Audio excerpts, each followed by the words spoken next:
Awesome. So I'll be back on a little later, and I'll check in with you guys later. Okay. For sure. Take it easy.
Hey, Joe, what topic should we knock out first, bro? We got the Jeffrey Epstein Island pretty prepared and storyboarded. We just have to organize it a little bit in order and get the relevant Q posts ready.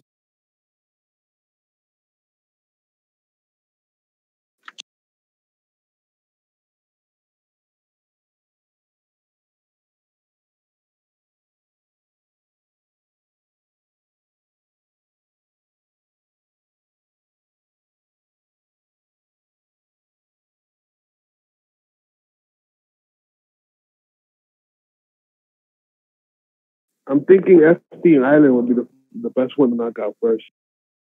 Yeah, that's what I was thinking. Dang, I bet Apache would really like to be a part of that one too. That's unfortunate, but we're all the same. It's all good. We're all a group. He'll get to be a part of all of them if he wants, if he's around.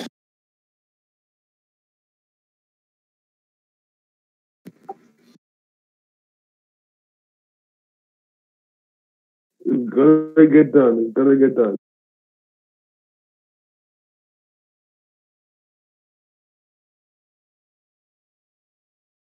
Exactly. We're just adding more ideas to the list of things to knock out, and we got to start knocking them out before we end up with such a long list.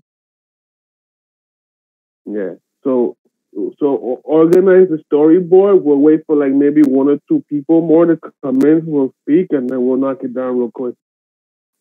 I'm over here gathering up, organizing the information and everything. We got this. Okay, you're doing that in storyboard? Well, I'm about to post it up over there right now. Oh, for sure. Because we have most of it at the top of storyboards already, boomed. But we also have an Epstein Island file, so Oh shit! True.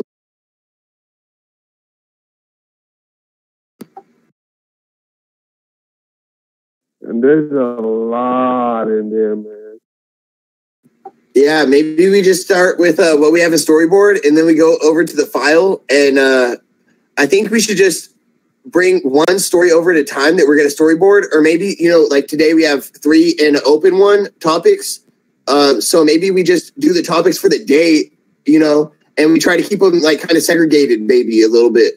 But either way, maybe we do them in order too. We dig on one project and then we dig on another, and we put them all in sequential order so we can just go 1 boom, 2 boom, 3 boom, 4 boom.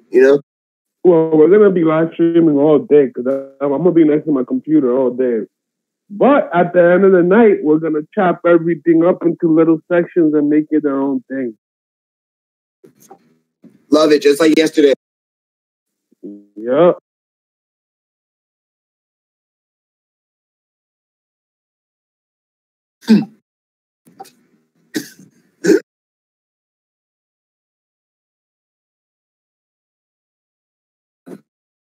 Wow. Okay.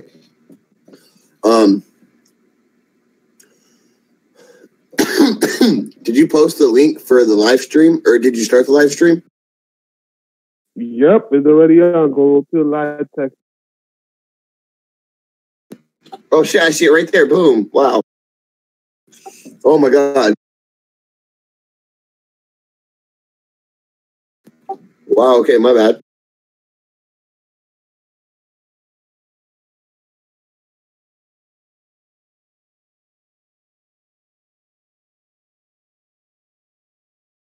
If you want, send me a picture so I can meme it and I can put it as the thumbtack. I just use that one for now.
All right, I just got that shit on my Twitter.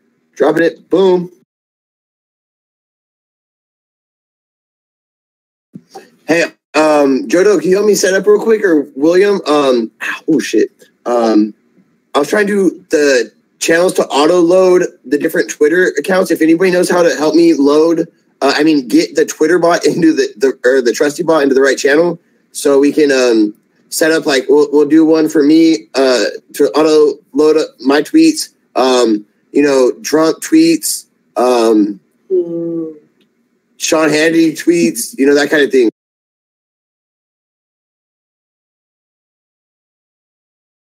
Well, I don't know how to do that, but I can learn. Oh, I know the command. I just need to help get Trusty Bot in the right damn channel. Doc knows how to do it, I guess.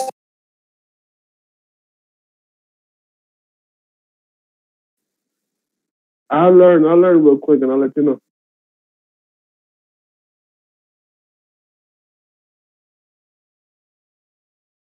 I'm just that's a boot.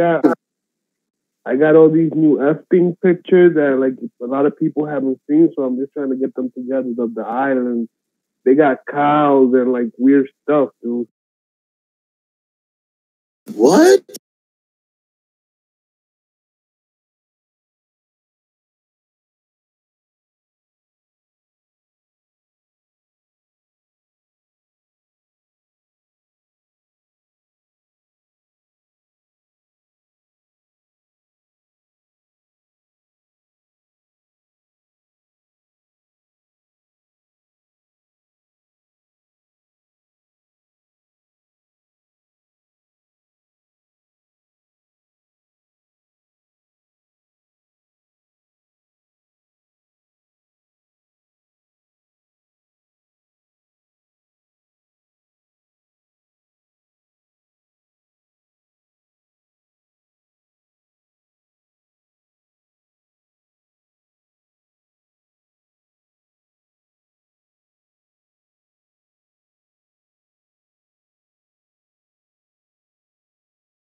Hey, Jodo, I think the other thing we were going to do is, we were going to mix the Syrian into the Iran, predicting the news. And then we were going to, for the fourth topic, I think, round out with, I think I already put it up there, but the Democrats, the CIA running as Democrats.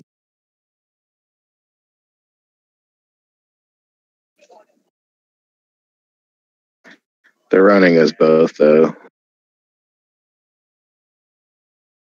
As clowns and asses? Like, look at Graham, McCain, Ryan, etc. Romney.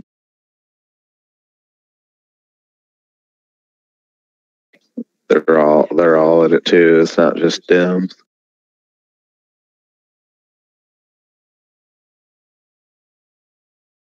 Yeah, they're all interconnected, that's for sure. They want you to think that if only we get Republicans, it's all good, but it's not.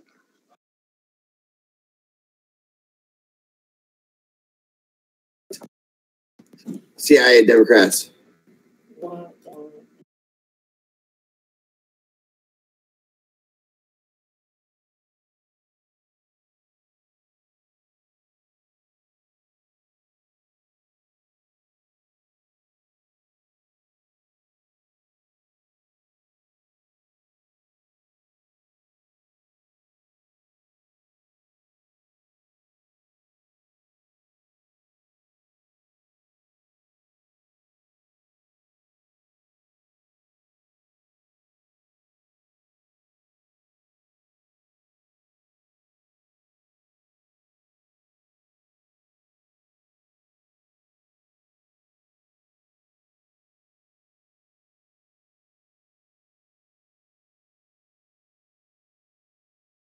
Bro, this dude is weird. I don't understand why anybody will have plastic cows in the fucking island, like all around the island and shit.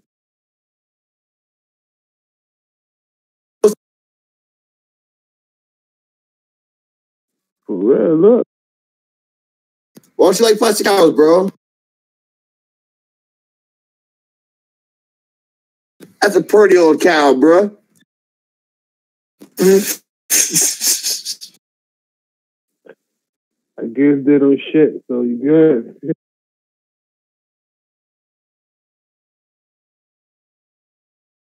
That's fake cows. Yeah, he got him all. He got him in his island. You know what I think those are? Those are like some machine or something, like a scanner or something, bro. These people are stupid and sick. They're probably for the kids.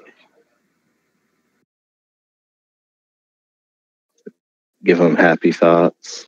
And then you see behind those trees over there, they got like little hidden huts and stuff like that, like little hidden houses. Crazy.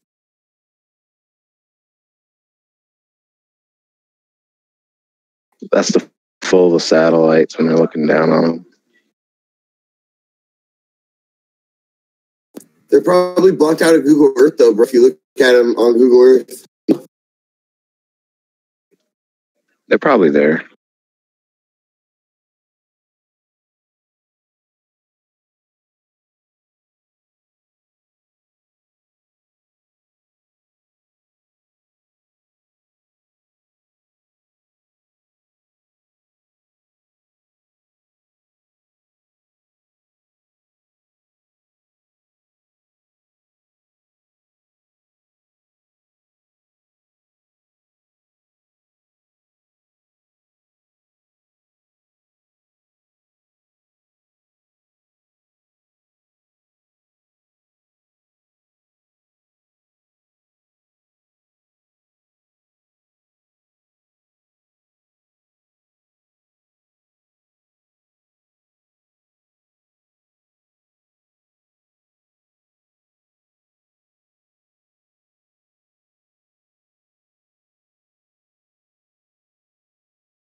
You're not lying, Enoch. Look what Enoch just put up. That's so fire.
Good morning, Vietnam.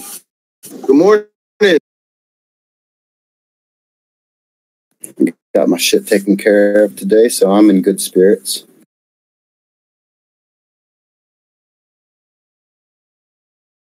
Got my kids a new chicken, so they're happy. A new chicken? Yeah, I went to the feed store and they had chicks out there. I was like, okay, I gotta get one. I had a bad experience with the rabbits the last time. Not. At least you're not gonna go hungry. We're gonna be eating green eggs and blue eggs. Love it. Love it.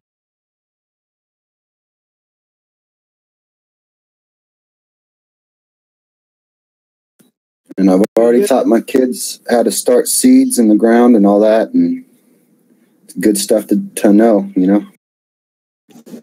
Yeah, good morning, not sure, bro.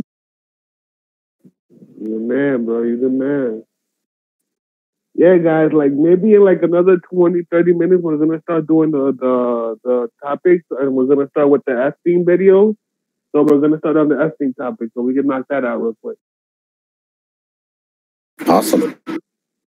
Load up your ammo, guys. We're about to boo boo black black all day, homie.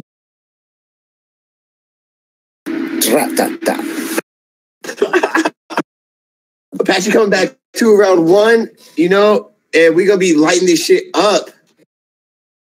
We got Jeffrey Epstein situation almost storyboarded. We're gonna start the segment with that video from last night.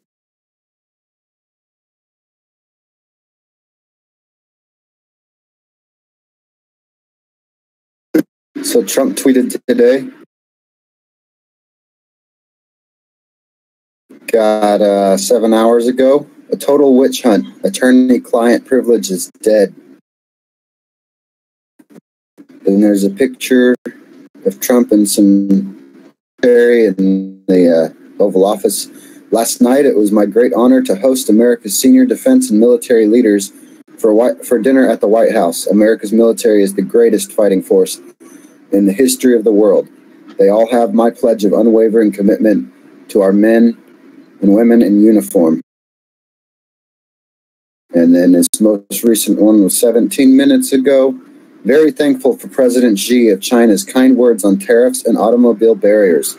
Also, on intellectual property and technology transfers, we will make great progress together.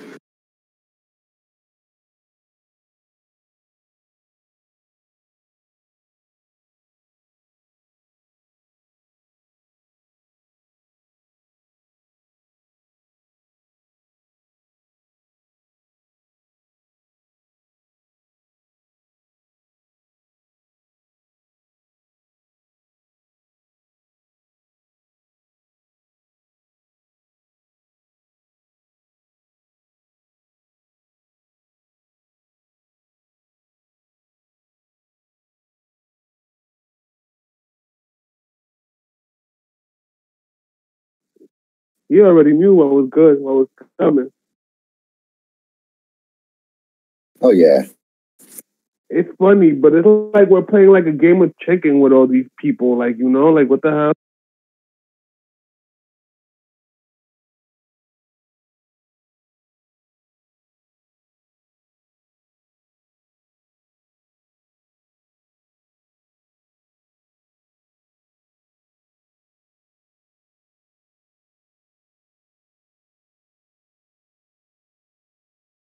Looks like Whirlium dropped some good stuff in Storyboard. I just posted that psychic to the presidents. Her name was Jean Dixon, and she advised like the presidents all the way from, I don't know if it says it in WikiLeaks, but there's anecdotal evidence to show that she was like from, I don't know, from Roosevelt on upwards, you know, until she died. I was talking about the Mick Staines' wife thing, but yeah, that too. Yeah. Staines' wife. I'd promised this Sauce earlier, and I went out and got her name, and she's the one that's famous for the president. Whoa, really? McStain's wife is the president's psychic?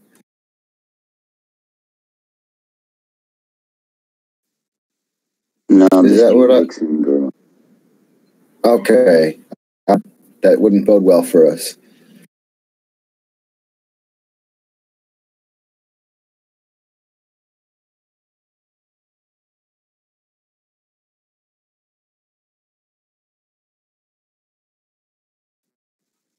Did any of you guys ever see that series called The Teller?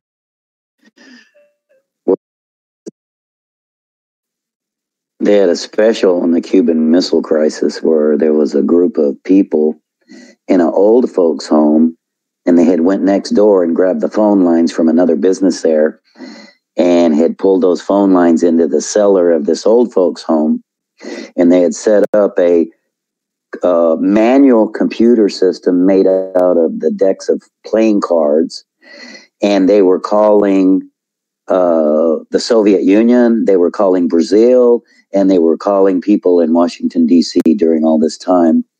And after the Cuban Missile Crisis was over, the intelligence services got around to checking on it, and they found out that all of these people who were involved in this, they had left everything in place, and that they had all passed away. They all passed away, one right after another, after the Cuban Missile Crisis was over. And they left their little computer system there out of these playing cards, and it was like this 3-dimensional or 9-dimensional kind of math they had going on with these playing cards. No kidding. Was it do you happen to know what the card game was?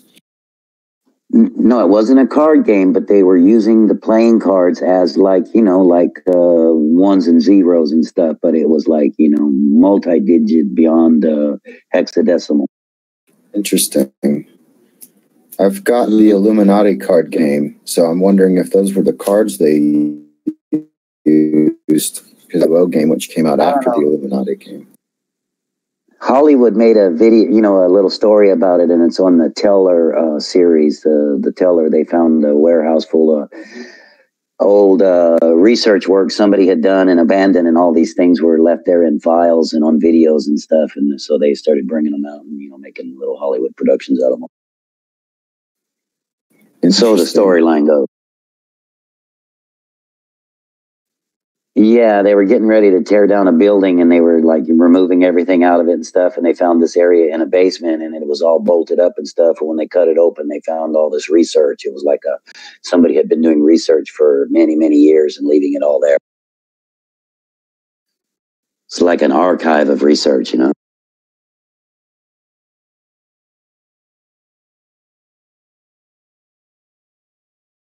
Man, to be the person that, man.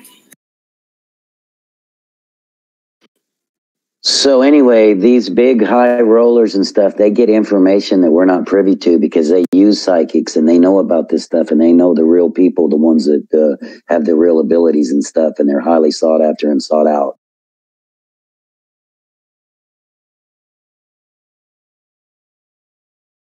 Did you guys see 1123? What? Is that the one this morning? Yeah, it's the same picture where he's got all those generals in the office. It says, "Who is standing next to Pence and POTUS?" Message: Bolton cleaning house. Out they go. A clean house is very important. Q. Boom! Yeah, I saw that this morning. That was huge. That's awesome, dude.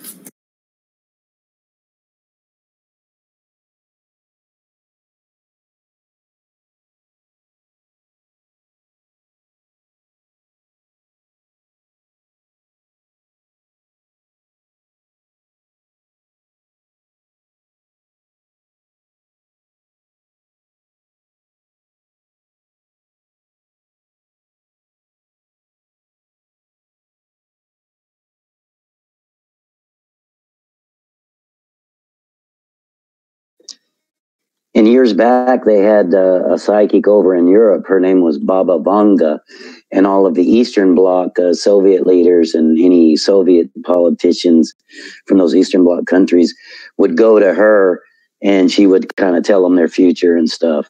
And she was there in Bulgaria, and everybody that was in any political power head of any state would always go see her. Is that the blind lady? That she was blind and still in? Yeah, Dude. my Is that the same blind lady that predicted Trump's presidency? Yeah. No, I don't think she predicted Trump's, but she did predict that we would have like the 44th president or something would be African American descent or something like that.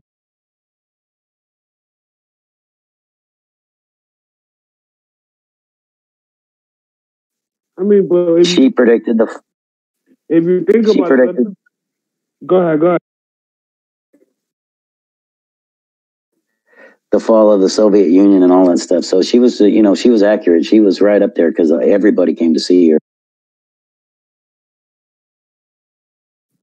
Yeah, but go to back to the days of like King Arthur and stuff like that. They had magicians too, like Merlin the magician and stuff like that.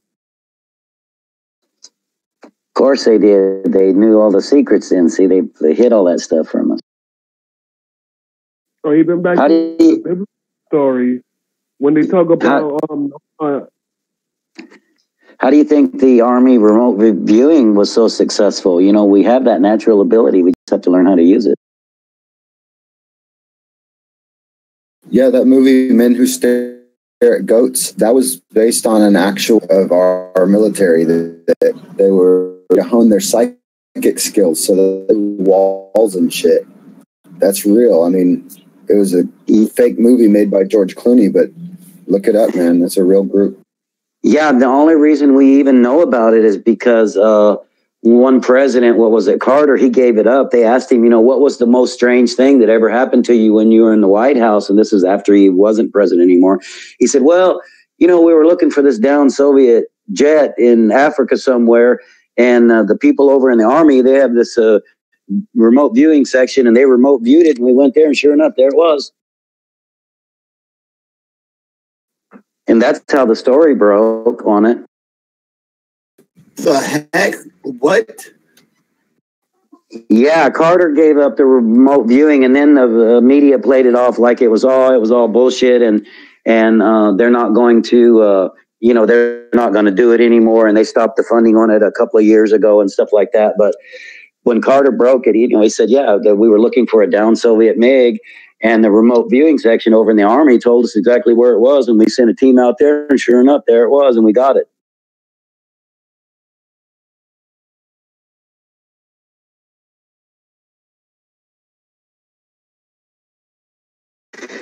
They used that Uri Geller guy. They used all kinds of those psychics, and they were teaching Army people how to do that stuff. They, let's see, Hal Puthoff and those guys. This was all done at Stanford University, real science stuff.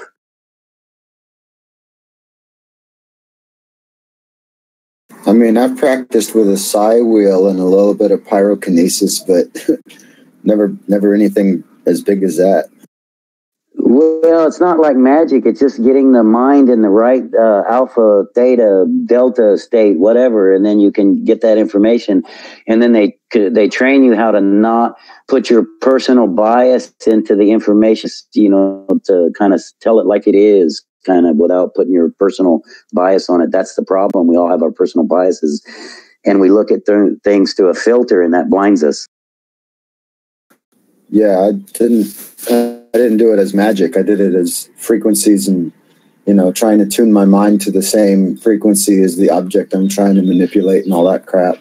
I mean, it works a little bit, but yeah, magic is just a word to describe something that you don't know. You know what I'm saying? Yeah. I got you there, man. So, you know, you can say magic, you can say natural ability, you can say whatever you want, but apparently we all have this ability that we're not taught how to use or anything. And there's like, these people have the owner's manual on that stuff, or they're researching it and we're paying for that research, and then they're not telling us about it. Yep. I posted the story about the actual group of men who stare at goats. I'll try to find out some more non-satirical crap, you know, because a lot of it, they come out as a joke about it. But I'm going to look into some official stuff on that one. Yeah, you got to look at the SRI, Strategic Research Institute. Also, you got to look at Stanford University, and you got to look at like Princeton, the EGG, Princeton eggs and stuff. All of that was done in like the early 70s and 80s and stuff. And they already know that there's this world consciousness and there's this global consciousness kind of thing. They've proven that scientifically with, you know, computers and random number generators and scientific tests and stuff.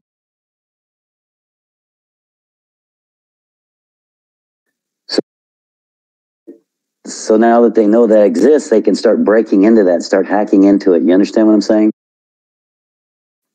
That's why they're hacking into the mind. I got you. This MK Ultra program, you know, when they hack into the mind, if you look up Dolores Cannon, she's a hypnotist, and she would take people into hypnotic states so deep that another person would emerge, and this person would emerge, or this entity or this line of thought would emerge from all of her patients.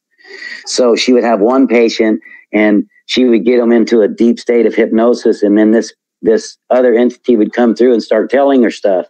Well, 2 months later, she would be doing another person, and that same entity would come through and start continuing the conversation where they left off the last time. So there's something going on behind the scenes that we're not aware of there, that we can tap into this like global consciousness kind of stuff. So that's in Dolores Cannon. She's dead now, but she's a pioneer in hypnosis.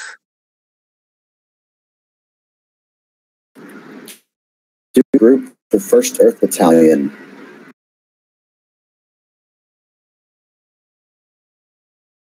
Yeah, that Army program, they remote viewed stuff on the moon, all kinds of things, stuff on.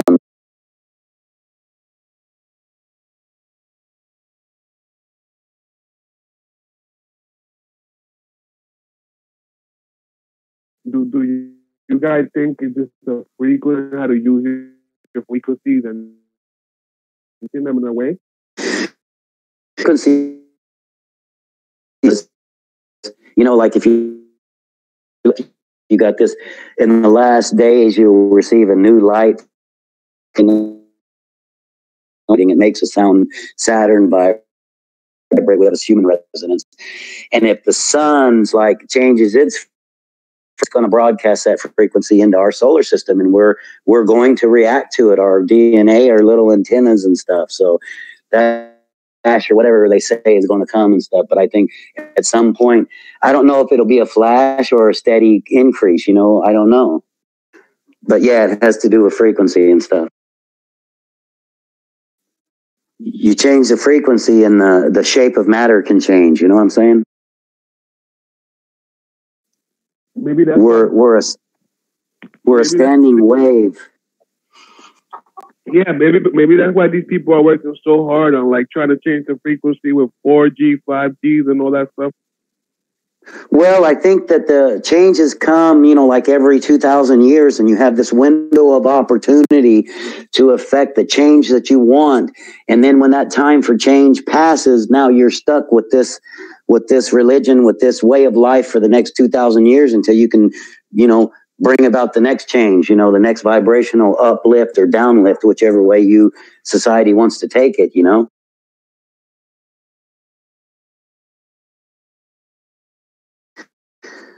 Who knows? But it does have to do with frequency, vibrations. You know, we may not all be sleeping, but we will all be changed. That tells me something's going to happen globally. You know what I'm saying? Hopefully it does, man. We need some change in this world. might just be the energy change, might just be giving all the rest of the people the ability to wake up and see what's really going on around them, and opening their eyes in that sense might be the elevation up. You see what I'm saying? Then things can progress from that point.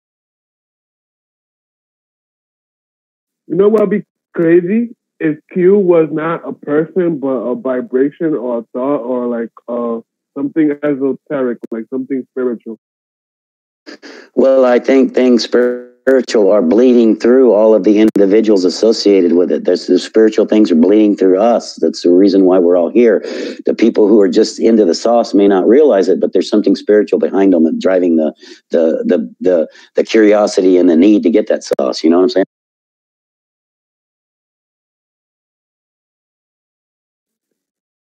It's weird because I've seen people interested in a lot of stuff, but I've never seen people actually, you know, like the way this movement picked up and the way it's going is kind of weird, bro. Well, you know, think about it. Where does curiosity come from? What makes you curious about something that somebody else has no interest in whatsoever? You know, see what I'm saying? It's that curiosity is coming from somewhere. No, but check this out. Most of us have been doing research on this for years, or like whatever the case might be. But the uniting factor that everybody's actually uniting and working on it together, yeah, it's crazy. You know how many theorists and like conspiracy theorists, like they say, or like, you know, Tom Horns or like all those people have been doing these type of research by themselves? Well, you know, if there is this global consciousness, what I think people get into this, it just wakes up more people, like this 100 monkey syndrome. It's kind of like it feeds upon itself. It's like an energy thing kind of spreading out, you know?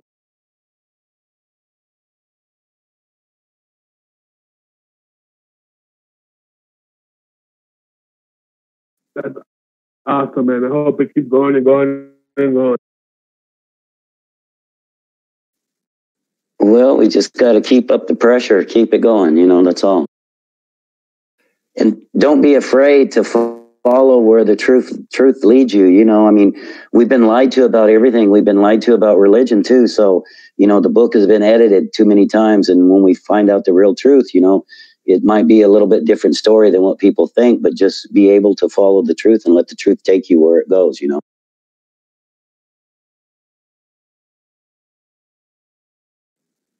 Agreed.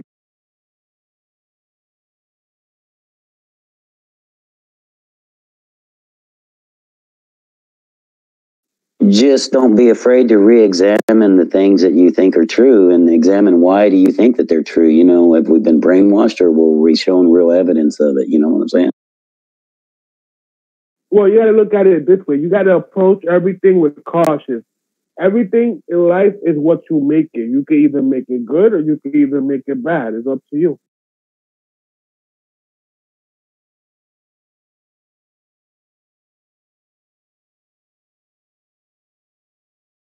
That's why I think most of these people, they take all this knowledge and all this hidden power that we really do have and use it towards the negative side. Yeah, the moment everybody wakes up, they're done because they can't get by with the stuff that they do on a daily basis. You know, it's over. I just messaged Brendan Dilly and I gave him the new Discord link, and he said he's gonna try to stop by and check it out today. So that'd be really cool. You know, we got a lot of things we can talk about with him. You know, Syria, Iran, the Trump Cohen situation, the Bolton situation, so many good topics. Yeah. Censorship again. Bring it, baby. We're live all day, so we could do that too. Now, right, remember, we've been told by Q many times that this has been in planning for a number of years, right? Dude, if he pops on, we'll just give it like section it out later, bro. We'll like do a little quick disclaimer, throw on like a song for him, and boom, get a quick little minute, you know, if he has enough time. But if not, we'll just, you know, pick his mind real quick. That dude was killing it this morning on his Periscope. I saw it on his Twitter feed. It was beast. Talking real stuff. Yeah, man, you gotta let Brendan meet his Scottish fans. Oh, this is so funny. I'm watching Zuckerberg immediately after, yeah?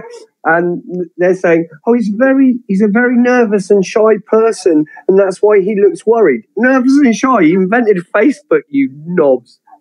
Well, not invented it, but you know. 100%.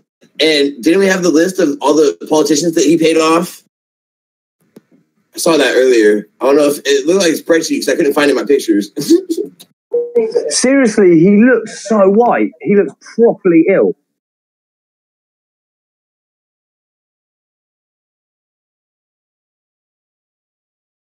To be doing that man position.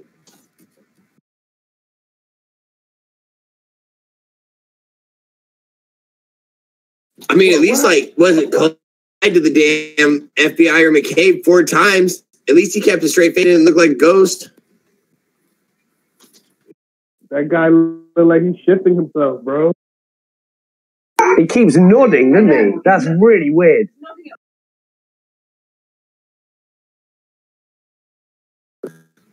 Oh, yeah. He shifted himself sideways. Look at that smile, bro. You can tell. Uh-oh. That's the look of shift, bro. Yeah, look at his eye. Look how he's winking.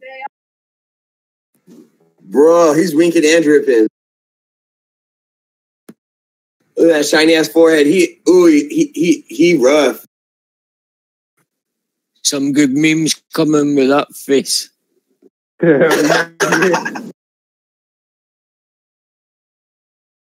Like the shift ones? Check white.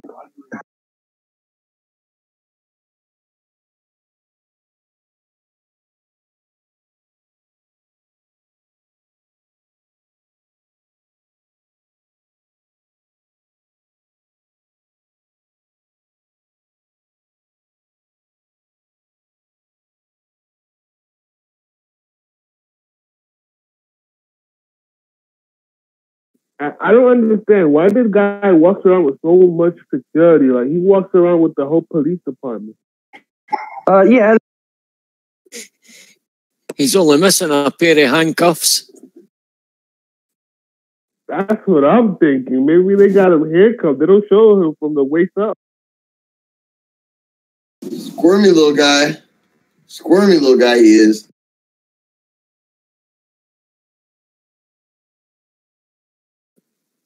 All the billions are wasted on him. Maybe that's why he was selling shares. He needed the surgery.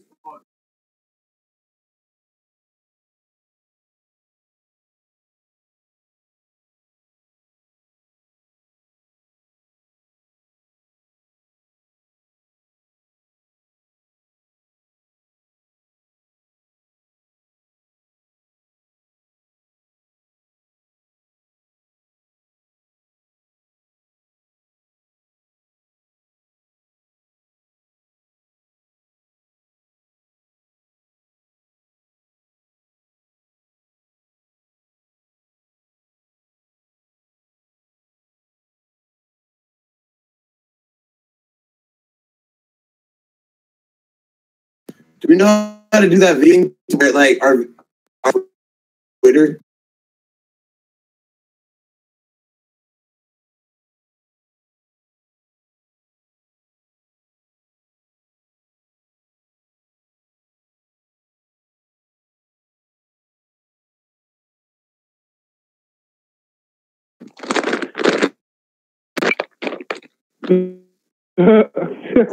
What was that thing?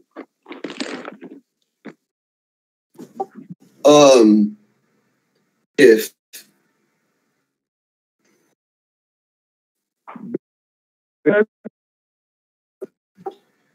yeah. Oh, if we could get our Twitter, like, you know, where it's even like right there, you know, or even.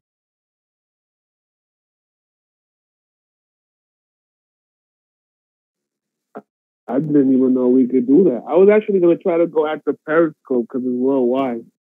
Yeah, Periscope and DTube. That'd be good next move. Yeah, I'm trying to get some people from these other countries in here so we can know what the hell's going on, man. Hell yeah, bro. All these like Aussies, especially Kiwis and people are hella awake, bro. Like Americans are the last ones.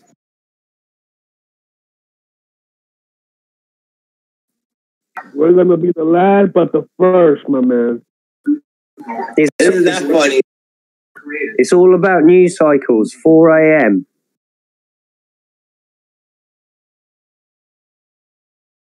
Just think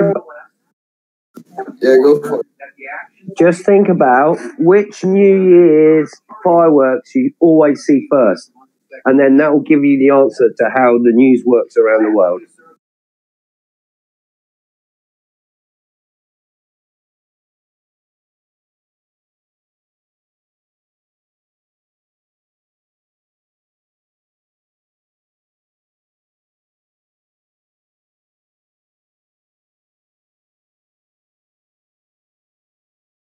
That's why with the Las Vegas shooting, yeah, you had an Australian who was talking about it, yeah, and he'd forgotten he'd swapped time zones.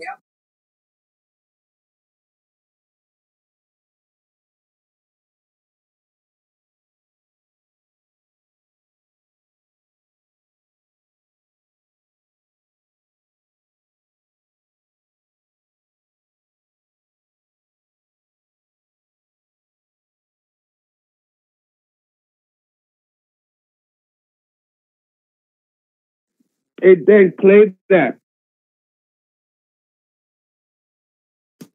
Yeah, I got you. 100%. One sec.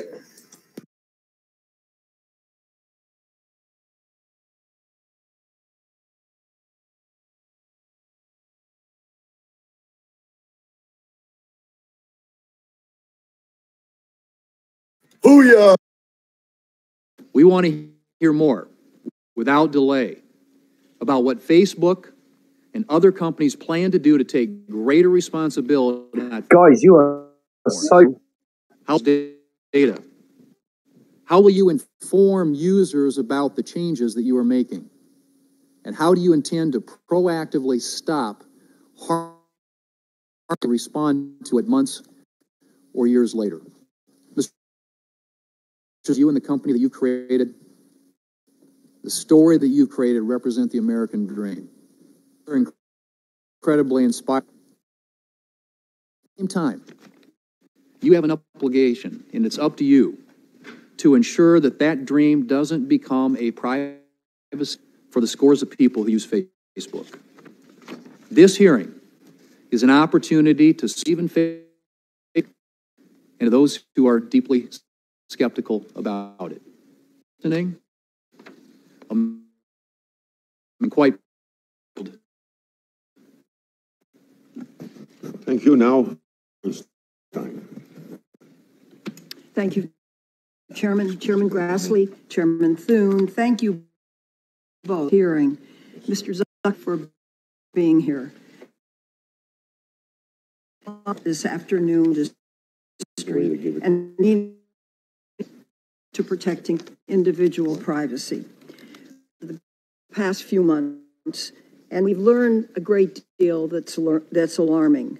We've seen how foreign actors are abusing social media platforms like Facebook to interfere in elections and take millions of Americans' personal information without their knowledge in order to manipulate public opinion and target individual voters. Specifically, on February the 16th, Special Counsel Mueller issued an indictment against the Russia-based Internet Research Agency and 13 of its employees for interfering operations targeting the United States. Through this 37-page indictment, we learned that the IRA ran a coordinated campaign through 470 Facebook accounts and pages. The campaign included ads and false information to create discord and harm Secretary Clinton's campaign. And the content was seen by an estimated 157 million Americans. A month later, on March 17th, news broke that Cambridge Analytica exploited the personal information of approximately 50 million Facebook users without their knowledge or permission. And last week, we learned that number was even higher, 87 million Facebook users who had their private information taken without their consent. Specifically, using a personality quiz he created, Professor Kogan collected the personal information of 300,000 Facebook users and then collected data on millions of their friends.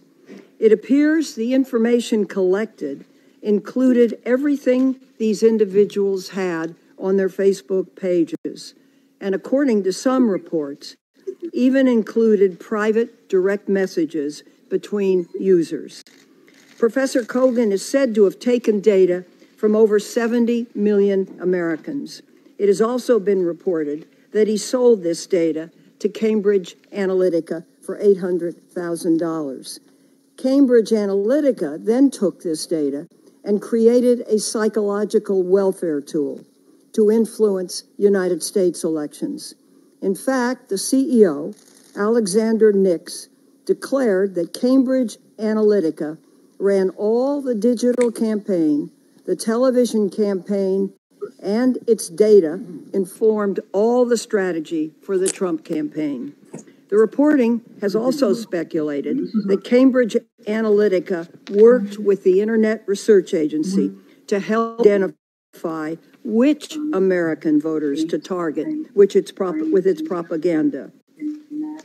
I'm concerned that press reports indicate Facebook learned about this breach in 2015, but appears not to have taken significant steps to address it until this year.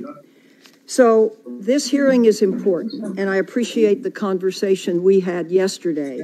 And I believe that Facebook, through your presence here today and the words you're about to tell us, will indicate how strongly your industry will regulate and or reform the platforms that they control. I believe this is extraordinarily important. You lead a big company with 27,000 employees, and we very much look forward to your comments. Thank you, Mr. Chairman. Thank you, Senator Feinstein. The history and growth of Facebook mirrors that of many of our technological giants. Founded by Mr. Zuckerberg in 2004, Facebook has exploded over the past 14 years. Facebook currently has over 2 billion monthly active users across the world, over 25,000 employees and offices in 13 U.S. cities and various other countries. Like their expanding user base, the data collected on Facebook users has also skyrocketed. They have moved on from schools, likes, and relationship statuses. Today, Facebook has access to dozens of data points, ranging from ads that you've clicked on, events you've attended, and your location based upon your mobile device. It is no secret that Facebook makes money off this data through advertising revenue, although many seem confused by or altogether unaware of this fact. Facebook generated $40 billion in revenue in 2017, with about 98% coming from advertising across Facebook and Instagram. Significant data collection is also occurring at Google, Twitter, Apple, and Amazon, and even an ever-expanding portfolio of products and services offered by these companies grant endless opportunities to collect increasing amounts of information on their customers. As we get more extremely low-cost services, the trade-off for the American consumer is to provide more personal data. The potential for further growth and innovation based on collection of data is limitless. However, the potential for abuse is also significant. While the contours of the Cambridge Analytica situation are still coming to light, there was clearly a breach of consumer trust and a likely improper transfer of data. The Judiciary Committee will hold a separate hearing exploring and other data privacy issues. More importantly, though, these events have ignited a larger discussion on consumers' expectations and data privacy in our society. It is exposed may not fully understand or appreciate the extent to which their data is collected, protected, transferred, used, and misused. Data has been used in advertising and political campaigns for decades. The amount and type of data obtained, however, has seen a change. Campaigns including Presidents Bush, Obama, and Trump all use these increasing amounts of data to focus on micro-targeting and personalization over numerous social media platforms, and especially Facebook. In fact, President Obama's campaign developed an app utilizing the same Facebook feature as Cambridge Analytica to capture the information of not just the app's users, but millions of their friends. Digital director for that campaign for 2012 described the data scraping app as something that would, quote, wind up being the most groundbreaking piece of technology developed for this campaign, end of quote. So the effectiveness of these social media tactics can be debated, but their use over the past years across the political spectrum and their increased significance cannot be ignored. Our policy towards data privacy and security must keep pace with these changes. Data privacy should be tethered to consumer needs and expectations. Now, at a minimum, consumers must have the transparency necessary to make an informed decision about whether to share their data and how it can be used. Consumers ought to have clear information, not opaque policies and complex click-through consent pages. The tech industry has an obligation to respond to widespread and growing concerns over data and security to restore the public's trust. The status quo no longer works. Moreover, Congress must determine if and how we need to strengthen privacy standards to ensure transparency and understanding for the billions of consumers who utilize these products. Senator Nelson. Thank you, Mr. Chairman. Mr. Zuckerberg, good afternoon. Let me just cut to the chase. If you and other social media companies do not get your act in order, none of us are going to have any privacy anymore. That's what we're facing. We're talking about personally identifiable information that, if not kept by the social media companies from theft, a value that we have in America being our personal privacy, we won't have it anymore. It's the advent of technology, and of course, all of us are part of it. From the moment that we wake up in the morning until we go to bed, we're on those handheld tablets. And online companies like Facebook are tracking our activities and collecting information. Facebook has a responsibility to protect this personal information. We had a good discussion yesterday. We went over all of this. You told me that the company had failed to do so. It's not the first time that Facebook has mishandled its users' information. The FTC found that Facebook's privacy policies had deceived users in the past. And in the present case, we recognize that Cambridge Analytica and an...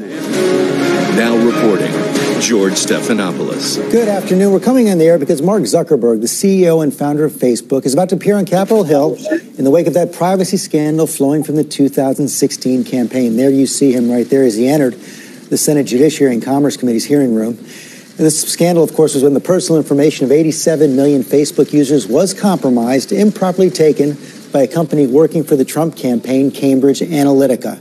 There's the hearing room right there. It is a joint committee hearing, some 44 senators. God, they cut it right when dude was getting real. What the fuck is that? That shit? They always do the same.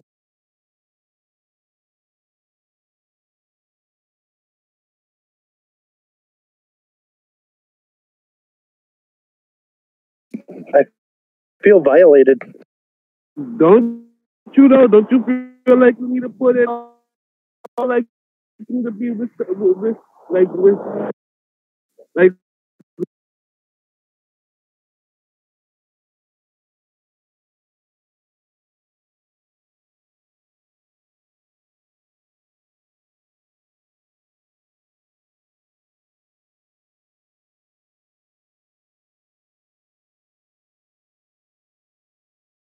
anything, guys, that it wasn't only him. It's so much people.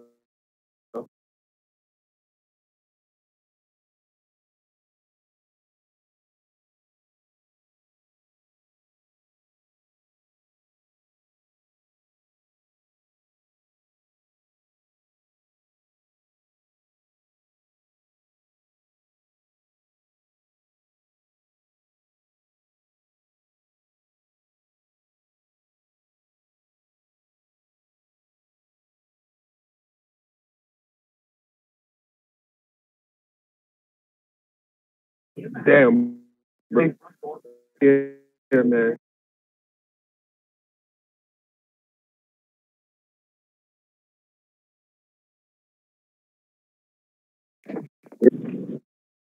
Miami.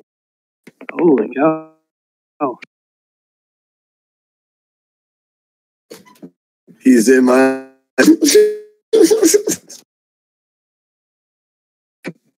We got all the way up. I know you were gigging when that song came out. Which one? The Will Smith one? No, bro. What's up, Sid? Let's read. There's 8,745 watching this. Let's read their chat. Fact. Hey, William, is this one still, bro?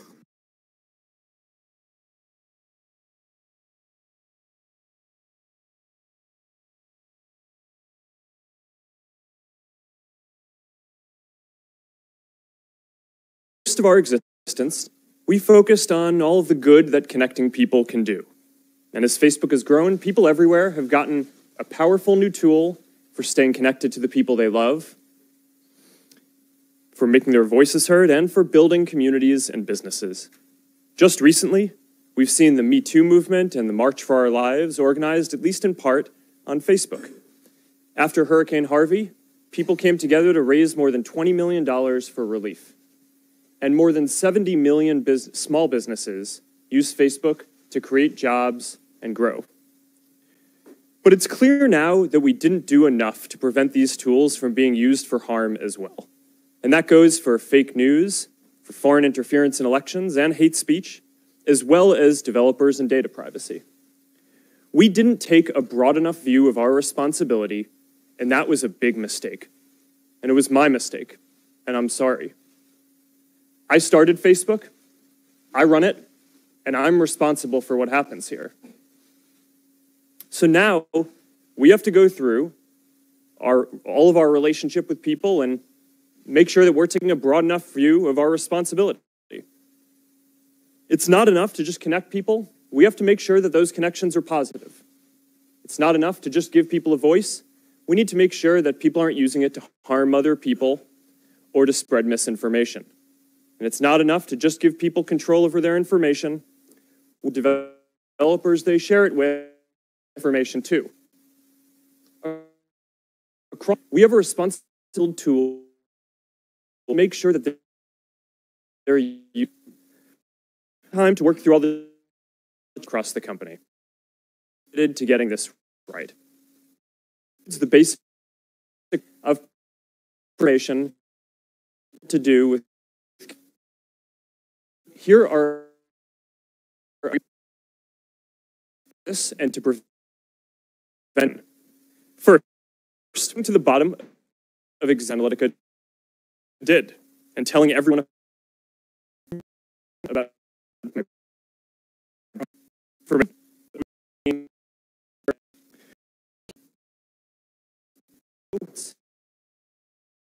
we're working around audit of what they've done and to make sure they may still have.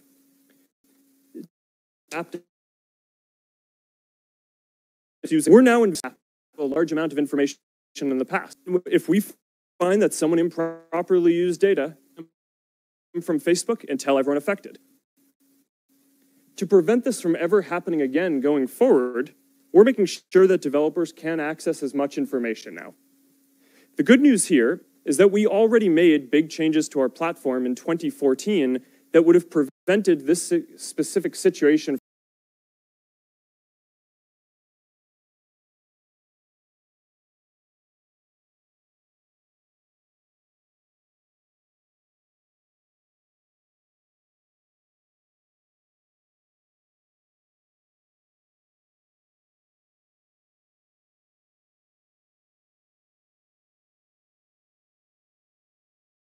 with Cambridge Analytica from occurring again today.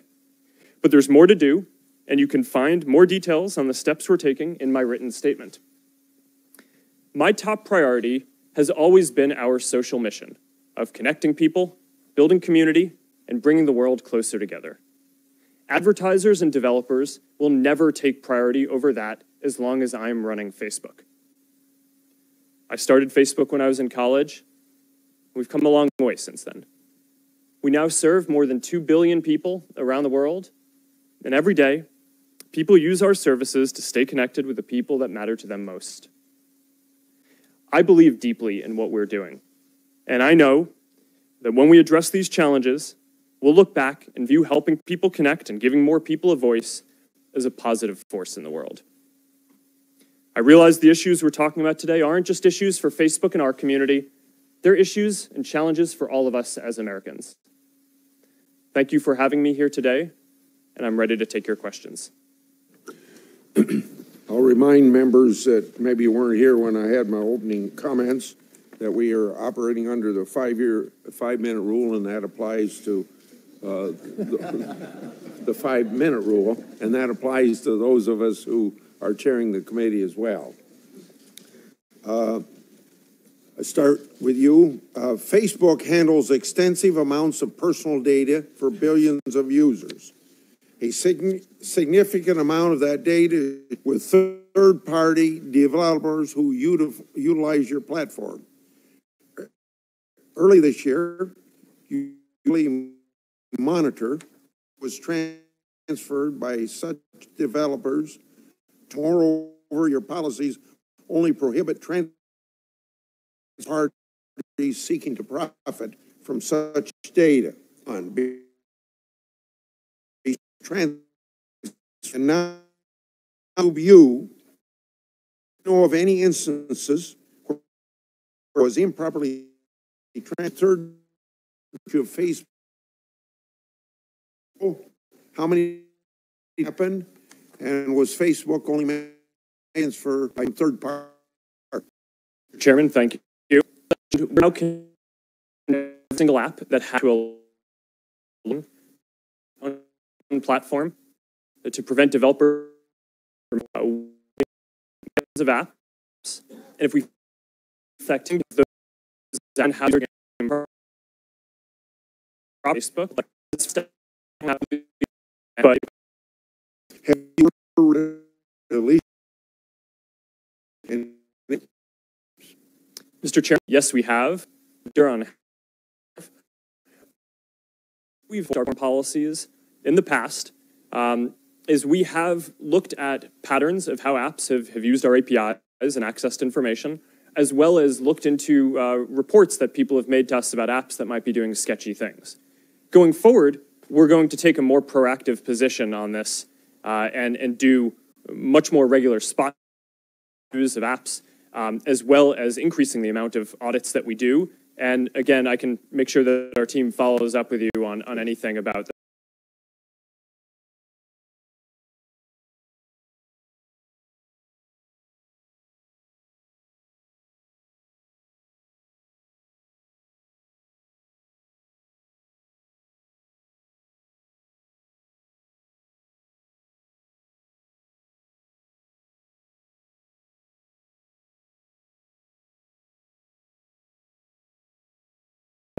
specific past stats that would be interesting.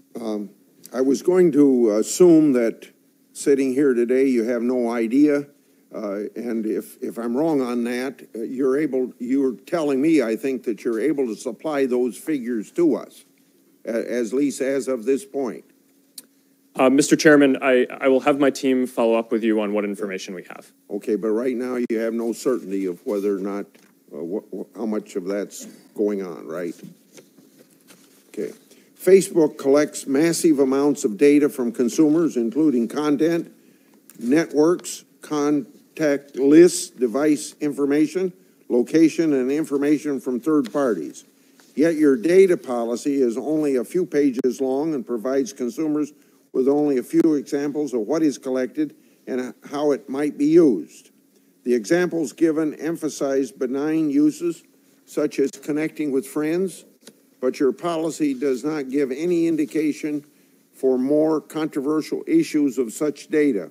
My question, why doesn't Facebook disclose to its users all the ways the data might be used by Facebook and other third parties, and what is Facebook's responsibility to inform users about that information? Mr. Chairman, I believe it's important to tell people exactly how the information that they share on Facebook is going to be used. That's why every single time you go to share something on Facebook, whether it's a photo or a message in Messenger or WhatsApp, every single time there's a control right there about who you're going to be sharing it with, whether it's your public or a specific group, and you can change that and control that in your broader privacy policy.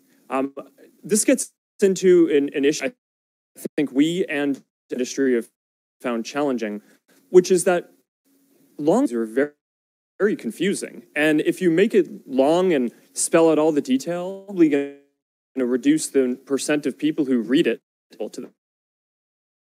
One of the things that over time is as simple people can understand it, as well as line in the product in the context of when they're trying to actually that we don't expect that most people will want to go through and read a full legal document.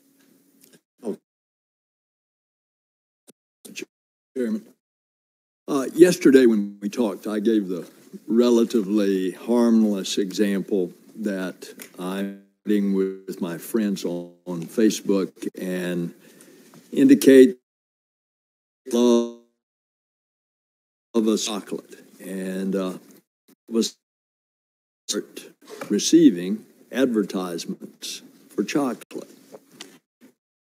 What if I don't to receive those customers? Oh, your chief officer, Ms. Sandberg, listed on the NBC Facebook users who do personal information using might have to pay for that protection, pay for it. Are you actually considering having Facebook users pay for you not to use that information? Senator, people have a control over how their information is used in ads in the product today. So if you want to have an experience where your ads aren't targeted using all the information that we have available, you can turn off third-party information. What we found is that even though some people don't like ads, people really don't like ads that aren't relevant. And while there is some discomfort, for sure, with using information in making ads more relevant, the overwhelming feedback that we get from our community is that people would rather have us show relevant content there than not. So we offer this control that you're referencing. Some people use it. It's not the majority of people on Facebook. And I think that that's a good level of control to offer. I think what Cheryl was saying was that in order to not run ads at all, we would still need some sort of business model. And that is your business model. So I take it that, and I use the harmless example of chocolate, but if it got into more personal thing, communicating with friends, and I want to cut it off, I'm going to have to pay you in order not to send me, using my personal information, something that I don't want. That, in essence, is what I understood Ms. Sandberg to say. Is that correct? Yes, Senator. Although, to be clear, we don't offer an option today for people to pay to not show ads. We think offering an ad-supported service is the most aligned with our mission of trying to help connect everyone in the world, because we want to offer a free service that everyone can afford. Okay. That's the only way that we can reach billions of people. So, therefore, you consider my personally identifiable data the company's data, not my data. Is that it? No, Senator. Actually, at the first line of our terms of service say that the information and content that you put on Facebook. Well, the recent scandal is obviously frustrating. Not only did 87 million, but because it seems to be part of a pattern of practices by the company going back in 2011. It was a settlement, and now we discover yet another instance where the failed to be protected. Discovered the Cambridge Analytica evidently obtained all of this information. Why didn't you inform those 87 million? When we learned that Cambridge Analytica had bought data developer had shared it with, we did take action. We took down the app. We demanded that both the app developer and Cambridge Analytica stop using any data that they had. They told us that they did this.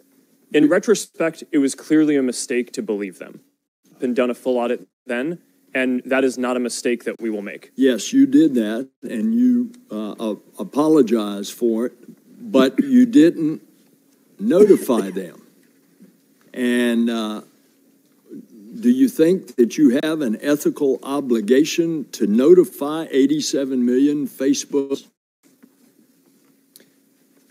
Senator, when we heard back from Cambridge Analytica that they weren't using the data and had deleted it, we can, in retrospect, take word for it, and we the come make that mistake again. Did anybody notify?